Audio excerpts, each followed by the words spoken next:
Ang kwento ng krimen na tatalakayin natin ngayon ay nangyari sa tahimik at bulubunduking probinsya ng Ifugao. Ang nasabing lugar ay mayaman sa kanilang maberde at gininto ang mga pananim na palay. Iba't ibang uri ng mga gulay at malawak at malulusog pa na kagubatan. Dahil sa magandang klima at matabang lupain, karaniwang hanap buhay ng mga tao dito ay ang pagsasaka. Kaya dito mo matatagpuan ang mga sangasangang irigasyon kanal sa lugar na nagdadala ng tubig sa kanilang mga pananim. Subalit nakakalungkot isipin na ang nasabing mga irrigation canal ay ilang beses na ring tinapunan ng mga wala ng buhay na katawan ng ilang mga biktima ng krimen sa lalawigan. Isa na nga rito ay ang pagkakatagpo sa katawan ng ilang linggo na ring nawawala na estudyante na si May Hyacinth Getang Concepcion. Ika-21 ng Pebrero nang mapaulat na nawawala si May Hyacinth Getang Concepcion na estudyante ng Ifugao State University at Tubong Namnama Alfonso Lista, Ifugao. Makalipas ang higit 2 linggo, natagpuan si May Hyacinth wala ng buhay. Palutang-lutang sa irrigation canal na sakop ng Salinungan West, San Mateo, Isabela. Bago ko po ipagpatuloy ang ating kwento, sa mga bago po sa channel ko at nais sa mga ganitong klase ng kwento ng krimen na nangyayari sa loob at labas ng ating bansa ay maaari pong pakipindot ang ating subscribe button at notification bell para ma-notify kayo pag may mga bago tayong upload na videos. Ang irrigation canal na ito sa barangay Salinungan West, bayan ng San Mateo, Isabela, ay dinadaluyan ng malinis at malamig na tubig galing sa Magat Dam na dumadaloy papunta sa iba't ibang bahagi ng probinsya para mabigyan ng tubig ang mga magsasaka at maayos na mabigyan ng tubig ang kanilang mga pananim. Maliban dito ay malimit ding tambayan ito ng mga kabataan na naliligo sa tuwing maalinsangan ng panahon. Subalit noong March 11, 2025, ng bandang alas 9:40 ng umaga, ay isang kahina-hinalang bagay ang natagpuan ng mga residente na palutang-lutang sa irrigation. May kalakihan nito at mahaba na nakabalot sa sako, kaya naman ay naagaw nito ang kanilang atensyon.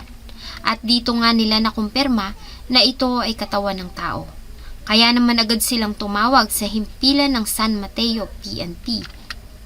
Nang magtungo sila sa lugar ay nakumpirma nga nila na ito ay katawan ng isang tao. Nakabalot ang ulo nito ng sako at kumot naman sa kanyang katawan. Nakatali ang mga kamay nito at may nakatali ring piraso ng hollow block sa paa nito at kamay. Marahil ay itinali iyon para magsilbing pabigat para lumubog ang katawan. Subalit dahil sa malakas na agos ay nagkapira-piraso ang nasabing hollow blocks at lumutang ang katawan. Base sa lagay ng katawan ay tinatayang nasa 4 hanggang 5 araw na itong nakababad sa tubig. Dahilan para magsimula na itong lumobo at nasa decomposition stage na ang katawan. Nalaman din nila na ang biktima ay isang babae na nakasuot pa ng kulay asul na t-shirt na may logo at markings ng Institute of Computer Engineering ng Ifugao State University. Kaya naman una nang hinala ng San Mateo PNP na ang biktima ay maaaring itinapon lamang sa kanal mula sa karatig na bayan ng Ifugao at inanod lamang sa kanilang bayan.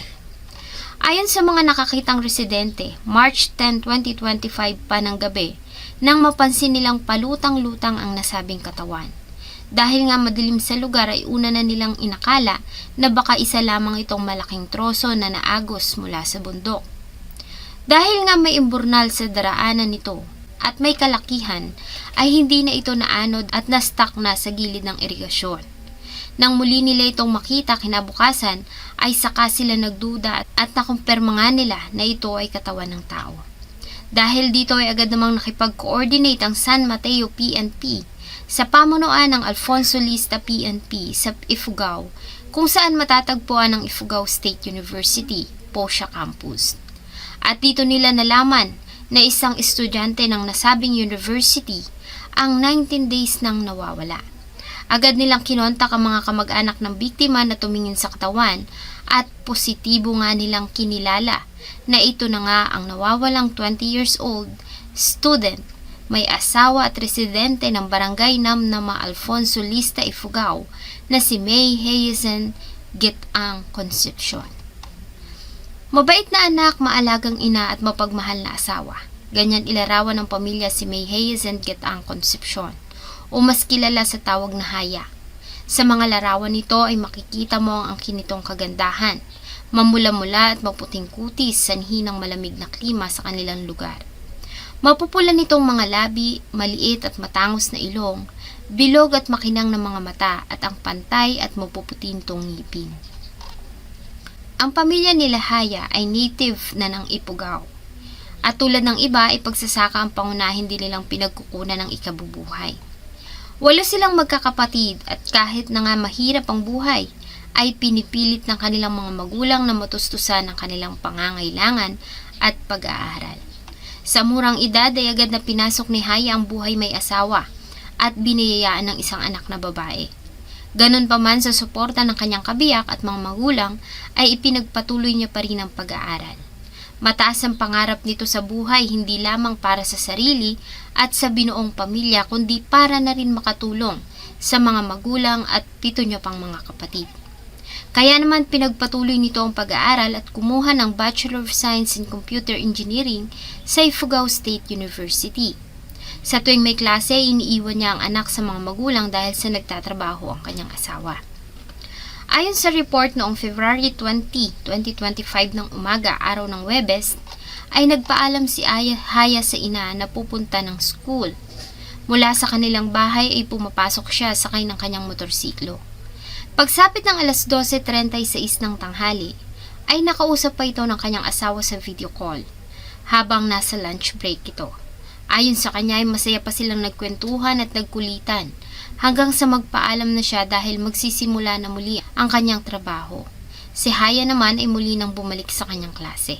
That day po, February 20 po, sabi naman po ni Mama, nagpaalam na pupuntang school po, sir. February 20, 12:36 po, nakausap ko pa po siya sa via video call po, messenger.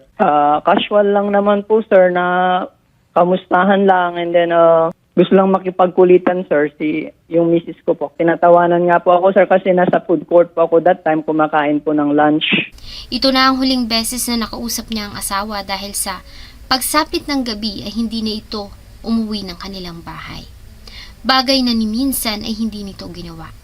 Ayon sa kanyang asawa, may mga pagkakataon nito na inaabot ng gabi sa pag-uwi dahil sa may mga araw na umaabot ng alas 6 ng hapon ang kanilang klase. Pero nagpapaalam naman ito sa kanya at sinasabi kung anong oras ito makakauwi. Pag pumunta ng school, uwi at uwi naman po yun, sir. Based sa kanyang schedule po ng pag-uwi, sir. Pag nagagabi siya, nagsasabi naman siya, sir, pag yung klase niya ay sumabot po ng 6. Sa paglalim ng gabi, lalo nang ang binalot ng pangamba ang pamilya. At mas lalo pa silang kinabahan nang hindi na nila makontak si Haya sa kanyang cellphone at maging sa kanyang mga social media accounts. Kinontak na rin nila ang mga kaibigan at mga kaeskwela nito, subalit walang nakakaalam kung nasaan si Haya. Kinabukasan, February 21, 2025, nang bigo pa rin na matagpuan si Haya ay nagdesisyon na ang pamilya na i-report ito sa pamunuan ng pulis ng Alfonso Lista, na agad din namang nagsagawa ng investigasyon at tumulong sa paghahanap. Sa ginawa nilang investigasyon ay napag-alaman nila na nagkaroon ng hindi pagkakaunawa ng mag-asawa bago ito mawala. Kung pumunta sila ho dito ng umaga ng February 21, 2025, doon po kami kasi nagtanda ng investigation kasi po limited po kasi yung binigay nilang information kung bakit hindi po umuwi yung asawa niya. Then I instructed yung investigator ko, balikan nyo nga, yung conduct investigation dyan, alamin natin kung ano ba yung dahilan at ano pang ibang dahilan na hindi umuwi yung itong victim, sir. At doon po namin nalaman, sir, na with due respect ho sa family, doon po nalaman sa investigasyon ho natin, may lumalabas po na meron ho silang hindi nagkaintindihan sa kanyang asawa. Maliban dito, ilang mga kakilala at kaeskwela ni Haya ang nagsabi na nakita nila itong umalis sakay ng isang motorsiklo. Duda nila ay kakilala niya ang nagmamaneho ng nasabing motorsiklo. Subalit hindi nila iyon namukhaan dahil sa may kaluyuan ito. Nagawa din nilang ma-recover ang motorsiklo na ginagamit ni Haya sa Santa Maria, Ifugao. Subalit bigo sila na matagpuan ito. Sa dito si sir, wala silang alam, sir, kung sino yung sumundo sa kanya Kasi malayo po kasi yung school nila sa kung saan siya sinundo, sir. Maging sa social media ay nanawagan ng pamilya sa kung sino ang maaaring nakakita kay Haya. Huling nakitang suot ang kulay asul nitong uniform, subalit bigo sila na matagpuan ito. Hanggang sa umabot na nga sa kanilang report na may natagpuan ngang katawan sa irrigation canal sa San Mateo, Isabela na kanilang nakumpirma na ang nawawalang biktima. Base sa initial report ay nakitaan nito ng sugat sa ulo na sanhi ng pagkakahampas ng matigas na bagay na siya umanong naging dahilan sa agaran nitong kamatayan.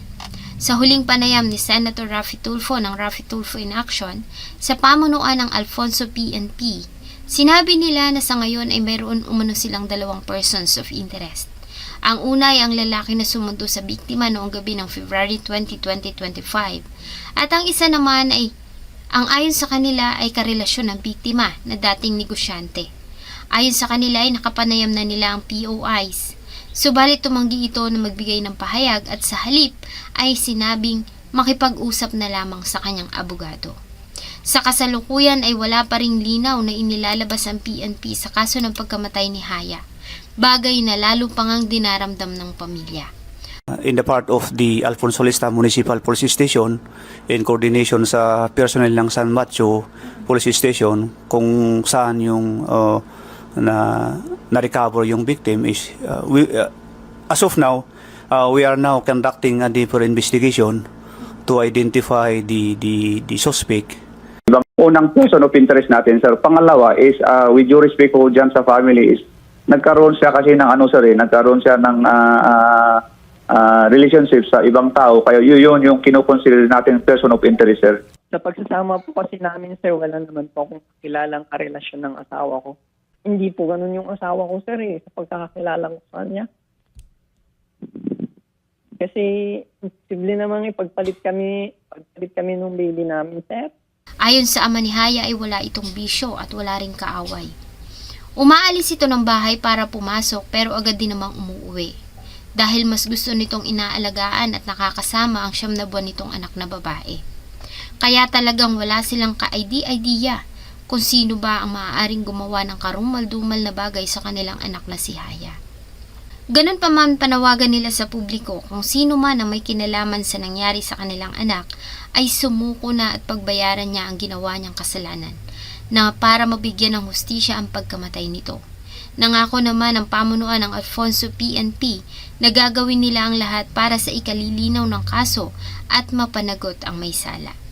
Malayo pa sanang mararating ni Haya. Maaga ding naulila sa ina ang 9 na buwan niyang anak. Kung ano man ang nangyari kay Haya noong February 20, 2025, naway magkaroon na ng linaw ang kaso at mabigyan na ng hustisya ang kanyang sinapit. Sa kaniyang huling post sa social media ay ibinahagi niya pa ang mga tips kapag nakakaramdam ng panganib. Sino namang mag-aakala na siya mismo ay magiging biktima ng parehong pangyayari.